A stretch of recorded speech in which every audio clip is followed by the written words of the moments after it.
Hi అండి. అందరూ ఎలా ఉన్నారు? బాగున్నారా?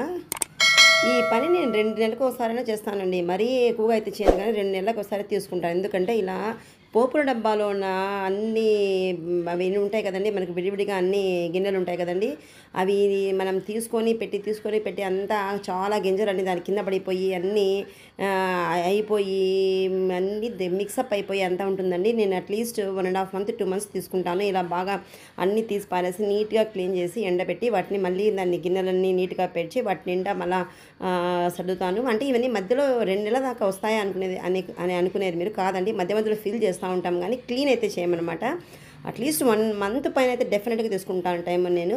ఈరోజు అయితే ఈ పని చేశాను. నేను హాలిడే కాబట్టి ఇవన్నీ చేసేసి నీట్‌గా అన్నీ ఫిల్ చేసి పెట్టేశాను. శనగలు దాంట్లో ఏమేమి ఉన్నాయండి మనకి ధనియాలు, జీలకర్ర, మిరియాలు, మెంతులు, శనగపప్పు, ఇంకా ఈ మొత్తం మీద ఈ పోపుల డబ్బా అందరికీ చాలా చాలా యూస్ఫుల్ థింగ్ అండి. ఈ కాలం అమ్మాయిలైతే సూపర్ మార్కెట్‌లో అన్నీ కలిసినవి కొంటారు గానీ శనగపప్పు అన్నీ కలిపిచ్చారండి.